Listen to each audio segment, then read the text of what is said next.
బాబాయ్ గారు నమస్తే అండి. మీ పేరు? నమస్తే, నా పేరు చెన్నయ్య, నాగులు చెన్నయ్య. బాబాయ్ గారు, ఇప్పుడు కూటమి ప్రభుత్వం అధికారంలోకి వచ్చింది, చంద్రబాబు నాయుడు గారు ముఖ్యమంత్రి అయ్యారు. చంద్రబాబు నాయుడు గారి 2 నెలల పరిపాలన ఎలాగ ఉంది? బాగుంది నాన్న, ఎక్కలేసుకుంది. ఇప్పుడు పెన్షన్లు పెంచాడు, తీసుకున్నాడు, అన్నీ బాగానే ఉన్నాయి. ఇదివరకంటే నాన్న ఇబ్బంది పడేవాళ్ళం, అలాంటిది ఏం లేదు. బాబాయ్ గారు, ఇప్పుడు చంద్రబాబు నాయుడు గారు ఉచిత ఇసుక ఇచ్చారు. అయితే ఎనమాల నుంచి డబ్బులు వసూలు చేస్తానని చెప్పి కొంతమంది ఇష్టానుసారంగా మాట్లాడుతున్నారు. ఇది ఎంతవరకు కరెక్ట్ అంటారు? అది కరెక్ట్ కాదు. అది గిట్టినోళ్ళు అనుకునే మాటలే కానీ వెనకమా అలా ఉండి డబ్బులు వసూలు చేసేది అనేది అది దొందరకం. అది కరెక్ట్ కాదు. అది ఆయన ఉచి తీసుకున్నాడు. ఉచి తీసుకునేది ఏంటంటే ఎట్లా వచ్చిందంటే అది ఇప్పుడు ఏట్లో మనుషులు మొట్టమొదటి కొట్టాలి, టాటోడు కిరాయి తీసుకెళ్ళాలి, ఇక వాళ్ళు చూసుకోవాలి. కానీ ఇక అది కూడా తీసుకొచ్చి ఆ ఇంటికి పెట్టి ఎక్కడ చేస్తాడు? అది కరెక్ట్ కాదు. ఉచి తీసుకుంటే నిన్ను ఎవరు ప్రభుత్వం ఆపుకోకుండా, పోలీసులు పట్టుకోకుండా, ఎమరు ఆపుకోకుండా తీసుకెళ్ళాలంటున్నాడు. అంతేగాని దాన్ని కూడా తీసుకెళ్ళి చేయాలంటే ఎక్కడ చేయగలడు? ఇంకా అది మనం అర్థం చేసుకోవాలిగా. అది బాబాయ్ గారు, ఇప్పుడు వైఎస్ జగన్మోహన్ రెడ్డి సెంటున్నర భూమి ఇచ్చాడు.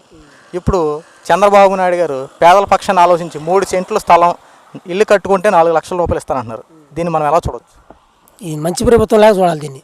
ఇది మనకు అనుకూలమైంది, పేదోడికి నెమ్మరైన ప్రభుత్వం ఇది. ఇప్పుడు 3 సెంట్లు అంటే మరి ఈ మాటల సెంటున్నర ఎక్కడ, సెంటున్నరలో ఎట దానికి సరిగ్గా కట్టుకున్నాడు కుదరక నాన్న ఇబ్బందులు పడి కొంతమంది కట్టలాగా వదిలేసేసేసారు. ఇప్పుడు ఇది 4 లక్షలు అంటే ఇక స్థలం ఎక్కువ వస్తుంది, డబ్బులు ఎక్కువ వస్తున్నాయి. పేదోడు సగం లైన్లోకి వస్తాడు, బాగుంటుంది పొజిషన్. బాబాయ్, ఇప్పుడు మన అమరావతి రాజధాని నిర్మాణం కోసం 15,000 కోట్ల రూపాయల నిధులు తీసుకొచ్చారు. గత ప్రభుత్వంలో నిధులంటూ ఏమీ లేకుండా అల్లకల్లోలం అయిపోయింది. ఇది ఎలా చూడవచ్చు? మంచిదే నాన్న, అన్నింటికి ఈయన చేసే అన్నీ మంచి పనులే. ఇప్పుడు వచ్చేది కూడా కాలం కూడా మంచి పనులు చేస్తాడు. పేదవాడు ముందు పైకి వస్తాడు. ఇప్పుడు ఉండవాడు అనగదెక్కేస్తున్నాడు. అది కాకుండా వీడు కూడా జాయిగా లైన్లోకి వస్తాడు, బాగుంటుంది పొజిషన్. ఈయన చేసే ప్రభుత్వం బాగుంది.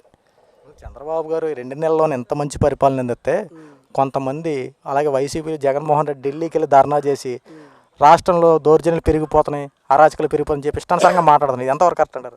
అది కరెక్ట్ కాదు నాన్న. ఇప్పుడు మైలురాయి మీద ఆయన పేరేంటి, మైలురాయి ఆయన పేరేంటి, ప్యాస్ పుస్తకం మీద ఆయన పుట్ట ఏంటి, ఏంటంటే ఇది కూడా వచ్చినట్టయితే ఇక మనం మొత్తం చెంకేసుకెళ్ళేది మొత్తం ఆయన తెంగేట్లు, ఇక ఏమైనా ఉండేది కదా, ఇక అడుగు తెంగాల్సి వచ్చేది. దేవుడి దయ వల్ల మన అదృష్టం బాగుండి ఈయన గెలిచాడు కాబట్టి మనకు అది తప్పింది. లేదా ఇప్పుడు ఈ పొలాలు ఇవన్నీ కూడా ఆయన పేరు వెళ్ళిపోయాయి.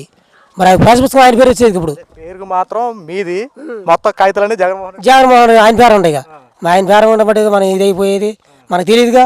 ఈ మబ్బి పెట్టి చేస్తాం మనకు తెలియదు కాబట్టి మనం అడవిలో అలాగా.